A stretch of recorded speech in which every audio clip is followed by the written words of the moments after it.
여기에 베트남 50개 지방정부가 출동하여 한국 기업에 투자를 해달라고 손을 내밀었습니다. 베트남 정부가 바이러스 사태 이후 현재 진출한 외국 기업과 개최한 첫 대규모 투자 상담회였습니다. 베트남이 이같이 행사를 연 이유는 한국은 베트남에서 누적 외국인 투자 1위 국가이지만 올해 투자 규모는 오히려 밀려나는 등 주춤한 상황을 고려한 것으로 풀이되고 있습니다. 브이타이선 베트남 외교부 차관은 베트남 한국 기업들의 전문가와 기술자 등이 예외 입국할 수 있도록 지원했다면서 앞으로도 한국 기업을 포함해 외국 기업들이 베트남에서 장기적으로 원활하게 사업할 수 있도록 지원할 것이라고 밝혔습니다. 지난달 30일 또워이제 등 베트남 현지 언론은 올해 2, 4분기 베트남의 국내 총생산이 10년 만에 최저치를 기록했다고 보도했습니다. 실제로 베트남 일반 통계국에 따르면 올 4월부터 6월까지 베트남 국내 총생산은 전년 동기 대비 0.36% 성장한 데 그쳤습니다. 베트남은 다른 나라에 비해서는 선방했다고 말하고 있지만 지난해 같은 기간의 베트남 GDP 성장률은 무려 6.73%였습니다. 바이러스 사태로 인해서 한국 국민들과 기업들에게 과거와 같은 신뢰를 잃은 베트남이지만 지금 추락하는 베트남 경제는 한국의 투자 없이는 살아나기 힘들다고 보고 있습니다. 이 때문에 베트남은 과거와 같은 전폭적인 한국 기업의 투자를 받으려고 하지만 이제 한국의 기업들은 베트남의 위기 대처 과정에서의 불안정성을 확인하게 된 만큼 베트남이 아닌 다른 국가들에 대한 투자도 검토하지 않을 수 없게 되고 있습니다. 한국 기업들은 이미 베트남에 투자를 해놓았고 신뢰를 따지면서 완전히 배격하기는 힘든 상황이지만 베트남에 대한 신뢰를 잃은 한국의 관광객들은 그렇지가 않습니다. 대다수 한국 관광객들은 관광이 재개되면 베트남이 아닌 다른 나라로 가겠다고 마음먹고 있습니다. 베트남 민간 항공국은 바이러스가 안정세를 보이는 국가들에게 7월 말에 국제선을 재개하는 방안을 정부에 제출했습니다. 지역 감염 사례가 30일 연속 발생하지 않는 국가라야 하고 이런 국가에서 입국해도 14일 동안 자가격리 조치는 피할 수 없었습니다. 한국의 관광객들은 베트남에는 다시는 안 가겠다고 하면서도 더군다나 여행가서 2주 동안 격리된다면 누가 가겠느냐고 비판하고 있습니다.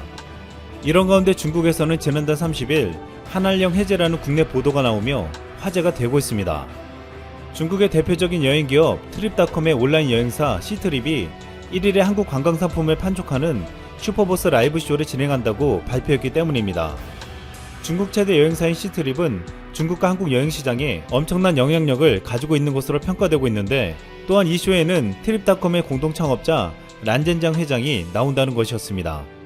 이번 한국 특집 쇼에서는 인터컨티넨탈, 쉐라톤, 신라호텔 등 국내 유명 호텔과 에버랜드, 남이섬, 스키장을 비롯한 여행상품 60여 개가 중국 메신저 유책과 시트립을 통해 판매될 예정입니다.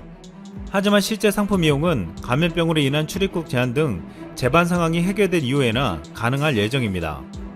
한국관광공사는 이번 쇼는 한국의 방역관리와 안전을 증명하는 한편 일상적인 교류가 회복되는 대로 한국이 인기 관광 목적지가 될 것이라는 중국 여행업계의 기대를 반증한다고 설명했습니다. 이 소식의 시장은 이미 한알령 해제를 기정사실화하는 분위기가 돌고 있습니다. 중국 관련 호텔 등 여행 관련주는 물론 엔터테인먼트 미용 등 관련주들의 낙수 효과를 기대하며 상승과 하락을 반복했습니다. 관련 뉴스를 전하는 언론들은 중국 여행객들이 몰려온다는 등의 제목으로 기사를 내보냈습니다. 이에 대해 국내에서는 바이러스가 잡히지도 않았는데 무슨 말이냐는 말이 나오고 있지만 현재 중국 관광객이 국내에 입국하는 것은 현실적으로 쉽지 않은 상황입니다. 관광공사 등에 따르면 현재 항공사별 노선 하나만 제한적으로 운항 중이고 국내 입국 역시 특별허가를 받은 비즈니스객이나 연구자들만 가능합니다. 그의 방문객의 경우 각 방문국에서 14일간 격리되고 전체적으로는 최대 한 달 가까이 격리될 수밖에 없습니다. 이 때문에 관광공사는 해명 자료를 내고 중국의 한국 여행 프로모션이 나온 것에 대한 다른 평가를 내놨습니다. 이번 프로모션은 감염병 사태 이후 중국 최대 여행업계 수장이 한국 관광의 매력도를 최우선했다는 상징적인 의미가 크다며 중국 내 한국 관광에 대한 폭발적인 수요가 잠재되어 있다는 걸 확인한 것이 이번 이벤트의 가장 큰 수확일 것이라고 했습니다. 일각에서는 국제사회에서 중국에게 감염병 사태의 책임을 묻고 있고 최근 홍콩 보안법까지 지탄을 받자 한국에게 손을 벌리려고 하는 것이라고 보고 있습니다. 미국은 결국 중국이 홍콩 보안법을 발효하자 곧바로 홍콩에 대한 특별 대우를 박탈했습니다. 이와 함께 군사장비를 홍콩에 더 이상 수출하지 않고 국방이나 상업에 함께 쓸 수 있는 기술에 대해 중국과 같은 제한을 가하겠다고 밝혔습니다. 이러한 가운데 미국 연방통신위원회는 중국 통신 장비업체 화웨이와 중兴통신을 국가안보에 대한 위협으로 공식 지정했습니다. 이에 따라 미국 기업들이 이들 회사로부터 장비를 사들이기 위해 정보 보조금을 사용하는 것이 금지됩니다. 이로 인해 그동안 세계를 연결하는 무역과 금융의 중심지이자 세계 최고 수준의 자유경제 도시였던 홍콩은 위기를 맞고 있습니다. 그런데 홍콩의 위기는 중국의 위기가 될 수도 있다고 보고 있습니다. 중국은 그동안 미국으로 수출할 때 25%의 관세를 물어야 했지만 미국은 홍콩 제품에 대해서는 관세를 부과하지 않았습니다. 이 때문에 고유 관세를 피하기 위해 중국은 반제품을 홍콩에 보내 완제품을 만들고 홍콩산으로 둔갑시켜 미국에 수출했습니다. 또한 중국은 경제 성장을 하면서 홍콩의 금융 허브 기능을 활용해 자금을 조달하고 기업을 상장시켜 적극 활용해 왔습니다. 중국의 외국인 직접 투자 대부분은 홍콩을 통해 흘러들어갔고 홍콩에서 발행된 주식은 지난 10년 동안 거의 2배 가까이 증가한 2조 달러에 이르렀습니다. 이런 상황에서 홍콩에 대한 특별주의 박탈은 중국에게 큰 타격을 줄 것으로 전망되고 있습니다. 중국은 이같이 수세에 몰리자 과거 한국에 대한 사드 보복으로 묶어놓았던 한알령을 풀어 관계 개선을 하려고 하는 것으로 풀이되고 있습니다. 한국 내에서는 과거 사드 보복과 최근 바이러스로 인해서 중국 관광객에 대한 인식이 좋지 않지만 이 사태가 끝나고 중국인 관광객 유입이 늘어난다면 경제가 회복되는데 도움이 될 것으로 판단하고 있습니다. 이런 가운데 일본 정부는 현재 시행 중인 입국 규제를 7월 말까지 한 달 연장하기로 결정했다고 지난달 30일 보도했습니다. 이에 따라 한국인에 대한 90일 비자 면제 중단이 계속되면서 한국에서 일본으로 입국하려는 외국인에 대한 사실상 입국 금지가 이어질 전망입니다. 그러면서 일본 정부는 다음 달부터 대만과 브루나이와 사업 목적에 한해 입국을 허용하는 방안을 협의하고 있습니다. 1차 입국 규제 완화 대상국에 포함된 베트남, 태국, 호주, 뉴질랜드 4개국이 이은 것으로 이르면 올 가을부터 사업상 왕래가 가능할 것이란 전망이 나오고 있습니다. 결국 일본은 한국을 이번에도 입국 규제 완화 대상국에 포함하지 않았지만 대만은 허용해 주었습니다. 일본은 공항에서의 유전자 증폭 검사 체제가 충분하지 않기 때문에 한국과 중국에 대한 규제 완화 시 예상되는 다수의 입국자를 검사하기는 어렵다는 판단이라고 했습니다. 하지만 현재 한국과 불편한 관계 때문에 입국 허가를 미루고 있다는 시각이 지배적입니다. 일본이 수출 규제를 한 지 벌써 1년이 되었습니다. 1년이 지났지만 일본은 여전히 수출 규제를 풀지 않고 있으며 오히려 역사회격과 한국에 대한 견제는 더욱 심해지고 있습니다. 일본은 한국의 G7 참여를 반대하고 WTO 사무총장 출마 또한 막으려고 하고 있습니다. 최근 차기 WTO 사무총장 유력 후보로 꼽히던 아일랜드 출신 필워건 유럽연합 통상 담당 집행위원이 불출마 의사를 밝히면서 유명희 산업통상자원부 통상교섭본부장이 WTO 총장의 유리한 곳에 서 있다고 보고 있습니다. 이런 가운데 일본의 3대 은행 중 하나인 미쓰이 스미모토 파이낸셜 그룹사나 일본 종합연구소가 발간한 보고서가 화제가 되고 있습니다. 수출관리 이후 탈일본화를 조심하라는 제목으로 일본의 불화수소의 한국 수출이 전년 대비 20% 수준에 그치고 있다며 한국에서 수입차 다각화와 국산화 등 탈일본화가 확대됐기 때문이라고 분석했습니다. 보고서를 쓴 무코야마 히데이코 수석주임연구원은 일부 품목에서 한국의 국산화 속도가 일본의 예상을 뛰어넘었다고 평가했습니다. 무코야마 연구원은 일본에서는 한국에서 국산화가 그다지 진행되지 않을 것이라는 견해가 많았지만 실제로는 한국에서 상당히 순도가 높은 불화수소를 만들 수 있게 된 것이 현 상황이라고 했습니다. 또한 시장 점유율 하락으로 이어질 수 있다고 업계에서 걱정하는 의견을 냈는데 그것이 현실이 되었다고 했습니다. 최근 일본 언론에서도 수출 규제 타격은 일본이 입었다는 보도가 잇따르고 있습니다. 니혼 게이자이 신문은 반도체 대국인 한국에 대한 수출이 줄어들면 일본 소재 산업이 받을 타격은 클 것이라고 밝혔고 도쿄 신문은 징용 피해자 소송 문제에 왜 경제 급소 찌르기로 대응했냐고 반문했습니다. 일본 종합연구소의 무코야마 연구원은 강제 징용 피해 배상에 대한 보복으로 일본이 추가 제재를 한다면 이 역시 일본 경제에 되돌아오기 때문에 다양한 분야에 영향을 미칠 조치는 취해서는 안 된다고 밝혔습니다. 무엇보다 수출 규제로 가장 뜨거워졌던 것은 일본 불매운동과 일본 여행 보이콧이었습니다. 최근 대마도에서는 참혹한 광경이 연출되며 고통을 토로하고 있습니다. 한국인 관광객 대신 한국 쓰레기만 밀려들고 있다며 아베가 다 망쳤다는 하소연이 이어지고 있다는 것입니다. 수출 규제 이후 한국인 90% 이상이 줄었고 과거 한국 관광객이 유발한 1,000억 원의 경제 효과는 단번에 날아가 버렸습니다. 대마도 주민들은 TV를 보면서 아베가 바보 같은 짓을 했다고 말하며 간혹 어처구니가 없다는 말까지 나오고 있다고 했습니다. 대마도 주민들의 말처럼 어처구니가 없는 짓을 하고도 아직도 아무런 반성이나 사과 없이 한국에 대한 수출 규제나 역사 왜곡을 멈추지 않는 아베 정권에게 한국 국민들은 행동으로 보여주고 있습니다.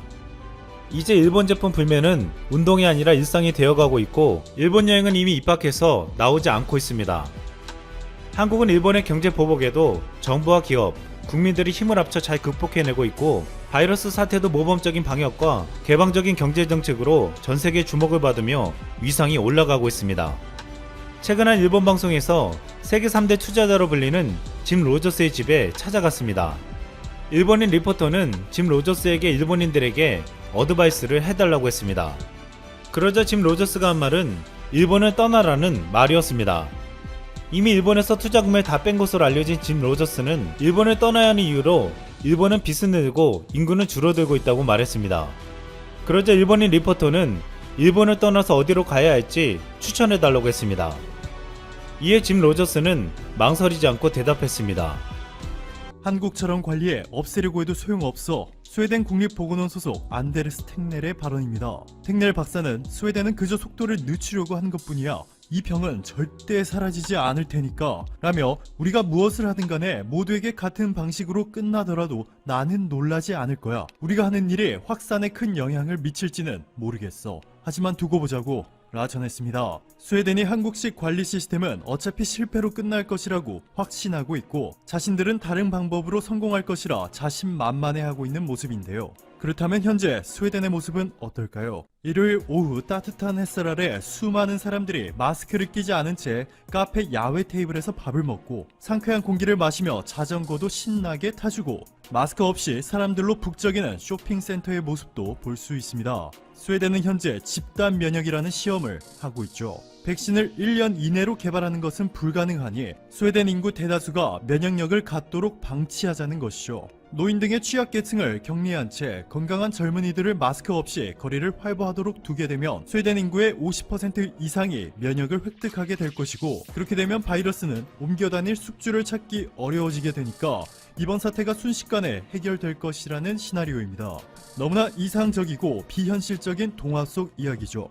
70개 언어로 번역돼 6천만 부가 넘게 팔리며 전세계의 신드롬을 일으켰던 말괄량이 삐삐 뿐만 아니라 닐스의 모험 2개의 상자 등 스웨덴은 동화의 나라라고 불릴 만큼 국민들의 상상력이 뛰어난 곳입니다. 자, 그런데 스웨덴 사람들이 한국식 대응 방법을 부정하고 이 뛰어난 상상력을 이번 사태에 적용한 것은 상당히 위태로운 판단이었습니다. 베트남과 일본 등의 특수 케이스들을 제외하면 미국, 프랑스, 영국, 이탈리아, 스페인 등 전 세계가 한국을 극찬하고 있는데요. 결국 국제 표준을 만들어 세계적으로 사용되도록 조치를 취하는 국제표준화기구 ISO가 한국의 진단 기술을 국제 표준으로 제정하였습니다.